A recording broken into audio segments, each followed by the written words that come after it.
Mesdames et messieurs, fidèles téléspectateurs, internautes partout dans le monde, bienvenue dans votre chaîne Joyeux TV, rubrique religieuse, dans l'émission Le chemin de la vérité. Aujourd'hui, nous allons parler d'un sujet qui est un peu délicat. Alors aujourd'hui, nous allons recevoir l'homme de Dieu, le prédicateur Gérard Ninga. Yemnaye toko mekaimpe ko décortiquer si j'ai moko sur l'orgueil. Est-ce que dans la Bible on peut aussi trouver des références na thème nabiso ya lelo ndewa pipai? Je dis un grand merci derrière la caméra, ingénieur Junior Loata, sans oublier, il est parmi nous dans notre régie aujourd'hui, chinois les comédiens, ingénieur de son Gérard Ninga. Merci beaucoup. Même langage, ingénieur Loata font les labisso chant. Invité Nabiso. Voilà, mesdames et messieurs, notre invité sur notre plateau. Avec Kimia, papa. Oui, Kimia. Pour une santé, papa. Oui, na lisungina ya we, tozamo malamu. Alors, Lelo de Lingaki, désormais émission Oyo et Pesameli. Mutu nyonso, mosali nyonso, ceux qui tozana moi kokoso to tozana posé lisungi ya kozaba référence biblique to et le côté moroboye to ça la comparaison na point de vue na Bible to ko recourir na ba tu nyonso ozala libanda ya mboka, l'ingénieur junior abongisi déjà nyonso même à distance, on peut réaliser cette émission. Alors papa, tozana ba inquiétude sur l'orgueil. Mingi balobaka orgueil, il n'y a pas de référence biblique. To matei nango penza to yokaka yango pe trotter na éviter. Est-ce que les locaux qui parler biso sur l'orgueil? Na kombo na nkolo yawe tokoki koloba l'orgueil ce que moni likambo elobami c'est que base nango ezali. Ce qui peut mater nango ezali. Alors, na niveau na biso, libota na Yahweh, tozali na base na biso o ezali la Bible. Biso bakasesiste, tosalera mingi la version Torah. Alors, ce qui tokoki kotala yango ezali. Moi, je pense que na bani to wana kotanga yango par rapport tokomeka muki ko développer. Ce qui est yango, tout ça peut la Torah na biso awa. Tokoki kotanga yango na mukanda Isaïe chapitre 2 verset 12. Tangana nouana. Isaïe 2 12. Oui. L'Éternel Sébaoth fixera un jour contre l'orgueilleux et le superbe contre quiconque s'élève. Ils seront abaissés. Je peux répondre? Répondre. Oui. L'Éternel Sébaoth fixera un jour contre l'orgueilleux et le superbe contre quiconque s'élève. Ils seront abaissés. Voilà, tu peux retenir Nini et puis Nana Komaki Yango et c'était pourquoi. Na kombo na nkolo yawe na nti boyoki prédicateur Gérard Ninga te akomi ezali ye moko yawe inspiraki mosakoli na ye Isaya kokoma makambo wana. Soki moni likambo ekomani c'est que constat esalamaki. Libota na yawe bazali ko tambola na orgueil na biye oyo bazalaki na yango. Mingi peut-être na possibilité o Yahweh Nzambe apprécié autre dit que vous n'avez pas na Yahweh mingi pe bazali kozala pe na orgueil pour na beauté o Nzambe apprécié alors comportement wana et de plaire Yahweh a sepeli na yango te. C'est comme cela que a inspiré ndenge ka ezalaka et Yahweh a s'adresser directement na montote a ko pesa maloba wana pa ya mosakoli et mosakoli a komisa yango. Alors mosakoli Isaya Yahweh a pesié maloba wana loba na libota na Isaya loba na libota na Israël était esengeli te bazala ba orgueilleux. Pour être ba orgueilleux suka na bango ezala kaka ya mabe. Suka na bango bakokitisama. Bakokitisa bango na se na point de départ, na point zéro. Yango wana Yawe alingi te libota na ye bazwa mbano wana, bazwa likama wana ya kokitisama. Otamie batika orgueil batambola na nzela ya malamu pour ete bazala kolingama epai ya batu nyonso. Parce que un orgueilleux alingama pa ya batu te. Un orgueilleux batika ye moko balinga mona musika. Et voilà à peu près ndenge wana ezali kotambola pe to mona na mokili bobimba. Na ebite nani andima alingaka orgueilleux? Je ne pense pas. Tokomona yete. Voir même Nzambe azali très contre ba orgueilleux. Ya mwana ayebisaki Isaya yebisa libota na ngai basala attention pona comportement wana ya kozala ba orgueilleux. Donc soki tokende na ba détail komona yango. Na bandi tokotanga lisusu na Proverbe 25. Proverbe 25. Tangela Bisso, versets 6 et 7. Proverbe chapitre 25, versets 6 et 7. La parole de l'Éternel est ainsi libellée en version Torah. Ne te pavane pas devant le roi et n'occupe pas la place des grands. 7. Car mieux vaut pour toi qu'on te dise monte là, que si on t'a baissé devant les nobles, chose que tes yeux ont déjà pu voir. Ok. Ok. Toujours na sens ya orgueil. Batu mingi tango to se présenter na bisika. Soit na ndako ya batu, soit na tempelo na Yahweh, soit na festivité de marque, esengaka na mutu oyo azali na orgueil akoluka kofanda na bisika ya suka te. Voilà ba défaut ya orgueil. Anga na rana ngai eri ya koti na esika non. Na kofanda atembala mo akose pointe bisika oyo ya moningi na niveau na ye. Or mbala mususu esika wana ezali réservé na mutu aleki ye na niveau. Alors tango yo kende ofanda ki déjà. Maintenant ce qui mutu oyo aleki yo aye. Ah papa je m'excuse place ofanda exa yote. Zonga na sima kuna. En tout cas na orgueil na yo ekosambwa. Donc ndenge ngalobi kuna totangaki na Esaïe ke yawa bike bakozongisa yo na kazi oyo ebandeli. Yango wana babi no place yo kufanda Esaïe yote. Tala ya kufanda awa. En tout cas soko za mobali te peut-être kufanda sona fête no te obima. OK. Donc voilà ba signe orgueil. Mais nzoka nde mutu oyo asana orgueil te. Azali invité de marque tango akoto président pasteur aki kufanda nena esika oya ya se.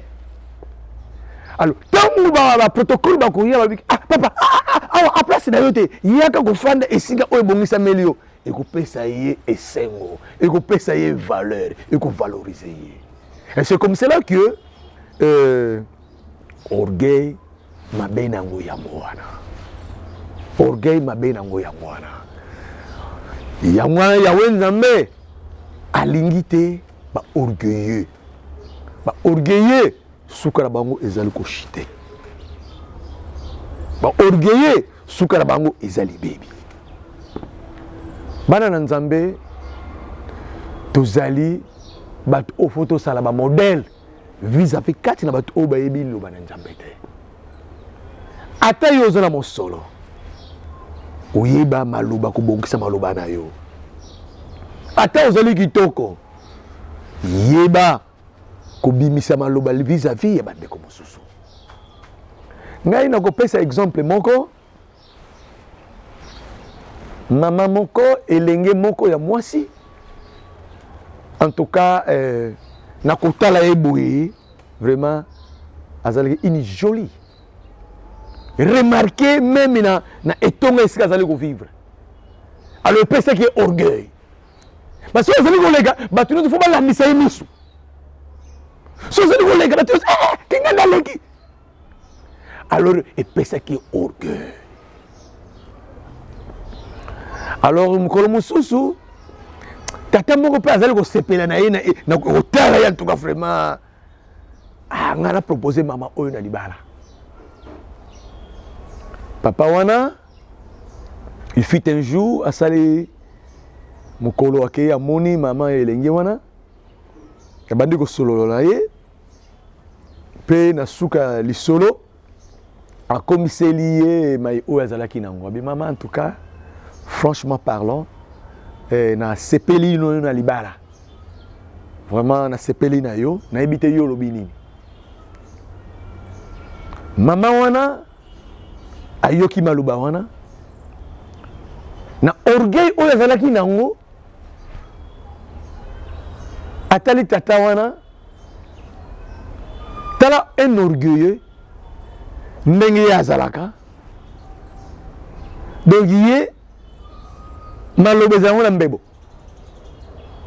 to une orgueilleuse maloba ezalaka nango maloba ezalaka na mbebo a répondre tata wana boye papa yo moni basi ya mokili moni kaka ngai naza niveau na yo te luka basi ba niveau na bino. Ah bon? Mama limbisa ngai nayebaki te ke naza na niveau na yo comme ça nakoluka oyo niveau na ngai.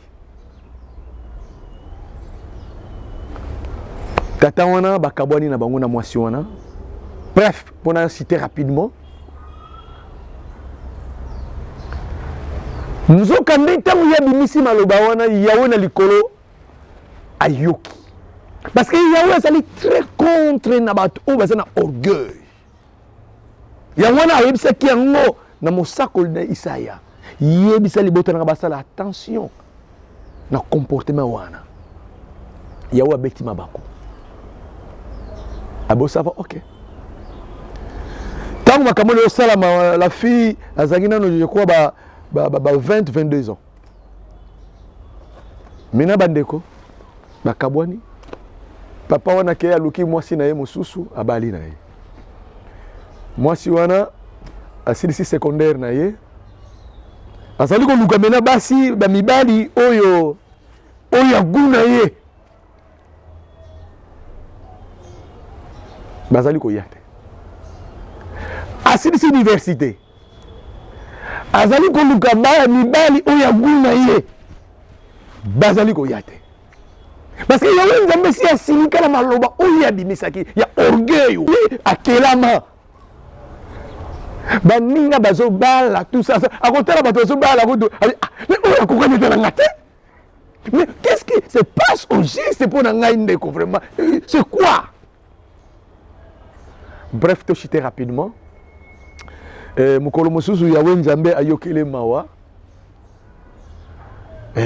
basali na nzambe akene pa basali na nzambe kolela kotalisa difficulté aza nango ke akomi déjà presque na 45 ans azobala te alors azomona ke kala mingi te soki de ménopause alors yawe ayokele mawa ba 20 à 22 akomi tina 45 ata siffle pa mayoka ngo sote na signe d'orgueil kaka ou asalelaki mosali na nzambe akomi de répondre papa nazana no prêtre te peut-être nazotanga nanu ils sont réussis non mais avec tout orgueil kobimisa wana nzoka yawe nzambe abeti mabako. Alors tango ke pa basali na nzambe kolela basambelela ye po ete yawe yokele mawa zo mobali de bref kuna yawe a communiqué basali na ye boyebisa ye azana makambo na motema na ye akanisa na bole etambola na bolenge na ye azana likambo babi mama rapporte aux 8 ans tozali kosambela yawe abi kanisa na bolenge na etambola banda bana kotambola oza kotambola ndenge nini est-ce que pona likambo libala boye est-ce que batuna libala te boye mama se oui papa moko atunanga libala na répondre boye bien exactement Tant que répondait que avec toute cette orgueil là qui s'aki wana Yahweh na lola tombokaki. Alors c'est fini pour toi. Okotika la ndenge wana. Maintenant luka tata wana okedo senga bolimbisi. Po ete yo ozwa chance de sous sur mobile. Bref na mukuse mama wana kinai ko luka tata wana et puis ya senga bolimbisi nde par après mama wana azwa kilibala. Voilà babiloko oyo orgueil et memaka. Voilà babiloko oyo orgueil et memaka. Orgueil ezali eloko ya mabe. Orgueil ezali eloko ya mabe. Sur le tout dernier exemple. Couple moko ezalaki mwasi azalaki médecin, mobali azalaki infirmier. Bazali ko vivre na mboka moko songolo. Mais na mboka wana bazali ko benga bango toujours na mo se mobali ba docteur ainsi de suite. Alors mukolo mususu baye ko luka papa docteur malgré ça que film baye ba ki azaka docteur. Alors papa azalaki na chambre ndeko mo aye akomona maman à la porte. Ah maman bonjour. Est-ce que papa docteur Zali? Ah non, papa docteur te. Il y a un infirmier, ngande docteur. Allez, papa on a peine la chambre, nzoga ayoki. Ah bon, moi si nanga a minimiser ngai. Mais est-ce que papa on a zana tina koyoka ma aye begi azali infirmier ou azali docteur te tout ça? Est-ce que ils ont une importance? Voilà ma signe d'orgueil. Donc, signe wana na biso bana na Yahweh ezali mabe. Mwana na Nzambe akozala na orgueil te. Po ete ngai lelo nazali prédicateur, namona ke non, mais na ma peka na ngai bandi ko tambola likolo. O baza disciple, simple papa ba païen, namona ngo biloko pamba. Pona nini ngai na solola kana Nzambe. Peut-être pour nazali pasteur, peut-être pour nazali apôtre, peut-être pour nazali peut-être révérend nani tout ça, et on va na se zo mona bango biloko pamba. Parce que ngai naza toujours en contact na Nzambe. Ke ba ko se ko poussa la pembelité sino ko kwea. Yahweh Nzambe azali contre biloko wana. Tika ba tu ba découvrir yo na lipamboli o Yahweh Nzambe apesi yo. Tika ba tu ba découvrir yo na lipamboli na Yahweh Nzambe. Tika ba tu ba kumisa yo na lipamboli o Yahweh Nzambe apesa ki yo. Mais tika te yo talisa bango yango. Yahweh Nzambe azali contre biloko wana. Balobi muntu wana azali ko sala biloko wana. Yeba ke shiti na ye ezala ngo musika te. Kokuya ene ezala ngo musika te. Ba orgueil ba kenda musika te, je vous assure. Pour tous les ngonga mo ezali bien limité mais sinon na wana vous avez un exemple ça ebele ya ba orgueil suka ya mabe. Tite na yo epesa yo orgueil te. Beauté na yo epesa yo orgueil te. Possibilité na yo epesa yo orgueil te. Parce que l'Éternel est très contre. Na bandi so tanga susu na kana proverbe proverbe 16 18. Toyo kana no nini iloba mikuna proverbe 16 18. Oui. 16 18. Proverbe chapitre 16, verset 18. Okay. La parole de l'Éternel est ainsi libellée en version Torah. L'orgueil précède la ruine. L'arrogance est le signe avant-coureur de la chute. L'orgueil précède la ruine. L'arrogance est le signe avant-coureur de la chute. Donc, un orgueilleux, vraiment, ce qui est orgueilleux, si mal il a changé. Il y a une inspiration. Il y a une inspiration. Mais il y a une Yahweh. Il y a une personne qui va transmettre la liberté. Il y a orgueilleux. Il y a une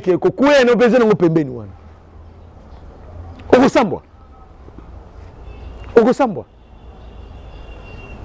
neti mama wana oyo nabeteli na histoire awa oyo lobaki non ngai na ndande médecin mobali na ngai aza yeye aza infirmier libala wana ekufaki na orgueil moke kaka wana oyo asalaki eloko ya moke mais lukele problème akomi célibataire. Voilà. Donc ezali mabe comportement moko elingami epai na Yahweh te. Ndeko na ngai tozala humble, possibilité na yo etombola o mapeka te, intelligence na yo etombola o mapeka te, beauté na yo etombola o mapeka te. Parce que biso nyonso toza na se na ntango mutu moko te abota basengaki biloko wana azali te, moko te na mokili aza na biye oyo euti mpa na ye moko ezali te. Bobele Yawe Nzambe nde mopesi na yango. Eloko bapesi yo osala yango orgueil te. Po bapesi yo mopesa omérite yango te. Mutu moko te esalaki nonga na mérite ki nazala beau ou bien nazala belle, personne. Mutu moko te lelo améritaki kino fo nazala très intelligent aza te. Mutu moko te améritaki non nga parce que fo nazala très riche aza te. Ezali don gratuit de l'Éternel. Alors, il y a aux autres qui ont 100% opesa eloko pas na Yahweh. Pour une fois ça na orgueil. Et c'est n'impact te. Les gens sont na Yahweh. Yahweh nous a mis des opportunités on osa mosala na Yahweh. Pour une fois ça na orgueil. Et c'est n'impact te. Tika soki eli pambo no Yahweh ndame pesi yo ezali ko monana, ezali ko briller. Tika batu ba lobela yango. Tika batu ba lobela yango. Mais quand il a été yo moko obanda kolobela yango. Je peux exemple on tata na biso mosakoli na Yahweh, mosakoli isolé le mpongo a fait le soir. Avec tous ces noms o Yahweh Nzambe apesiye. Banda jeune âge na tina comme na âge nana yokate azago s'inventer de quelque chose. Pas encore. Pas encore. Mais nous découvrir dans makambo. Mais les gens qui sont là pas calambele nous sommes mais même les tables par exemple. Et c'est très grave. Et c'est très grave. Batu babala ni so batu babala ni elmo bakokanaka. Nous on tali moi c'est mon second. So que vous voyez nous tala moi c'est prophète yewana. Mais on va découvrir été. Azali toujours manager, azali comique dit c'est ça Yahweh Nzambe lingi biso tout tambola na se. Tambola na se po Yahweh Nzambe atombola yo. Mais si tambola likolo Yahweh Nzambe akokitisa yo. Signe sengeli emona na bana na Nzambe kotambola na komikitisa. Orgueil elingami pai na Yahweh te, même na batu elingami te. Yahweh Nzambe apesa biso mayele biso nyonso. Être soki lobi nazaki un orgueilleux na intelligence na ngai, na sagesse na ngai, na richesse na ngai, na beauté na ngai, banda lelo na tika yango. Et ça n'impacte pas. L'orgueil est comme même dans le félo. L'orgueil même dans le félo. On peut subir refoulement. Oh Satan a joué na lola. Il était refoulé par l'Éternel pour l'orgueil. Donc le botana Yahweh. Voilà mai oyo na ko igoloba pour na mukolo malelo yangwana. Pour na ko benga na ngonga. Na sengi biso nyonso bayoki na yango tokota kati na litei oyo tobima parce que mingi ti lelo yo soki ye mutu asungaka libota mais yoko banini même papa omona bango biloko pamba parce que dit que non c'est le premier coup il faut babebe na téléphone allô biso awa d'ailleurs mire ko yaki allez okomona même la langage ko tenir. Même si papa bon pardon continue nous soutenir tika kaka pour dire que non n'a pas bien on li conduire famille non parce que Yahweh Nzambe ko réduire pas zéro aux agil soit yo li conduire famille on peut réduire à zéro. Alors tout ça là très attention orgueil et ezali eloko ya mabe na pesi papa journaliste maloba soki azali na likambo. Voilà, mesdames et messieurs, balandi à Joyeux TV. Na place na fandi na mitali na nunga moko. Est-ce que litei oyo pamba teza peza eza litei biso tozwa ki yango neti brèche kaka to meka koyeba. Vraiment c'est une prédication, c'est toute une prédication où ezali ko édifier peuple de l'Éternel. Alors objectif ya émission oyo kaka yango oyo. Objectif nango kaka yango oyo. To kundola to yeba place oyo tozali ko tengama pona tozwa bososoli pe to zonga na nzela. L'orgueil toyoki papa limboli yango kitoko donc il n'y a pas à commenter. Alors to komi na biso na suka papa un mot de la fin pona première édition première émission première partie ba sujet za tellement ébélé pamba te yo pozali moto ya Kinshasa moko trop de déplacements mais avec le temps peuple de l'Éternel botinda ba thème botinda papa azali papa mingi pe bazali o to contacter même ba o bazali banda ya mboka thème moko ya kitoko za nango ne gardez pas ça pour na yo moko to meka mpe ko panza yango pamba te mosakoli a lobaki ete biso banso tozali ba disciple. Donc c'est-à-dire to panza sango ya kasese ko bomba yango te yango na biso Joyeux TV nous avons décidé pourquoi pas toza koyoka na église mais awa pe na chaîne etikala pamba te tango zali koyoka oyoki na tongo na pourquoi kofongolo yoki etikali l'éternité de génération en génération. Vraiment totoni samina esengo prédicateur Gérard un mot de la fin na bande connaisse baza kolanda yo pe 2-3 personnes mbote eza nango pe mabete hein eza nango si ni pe orgueil te ko pesa batu ba mbote.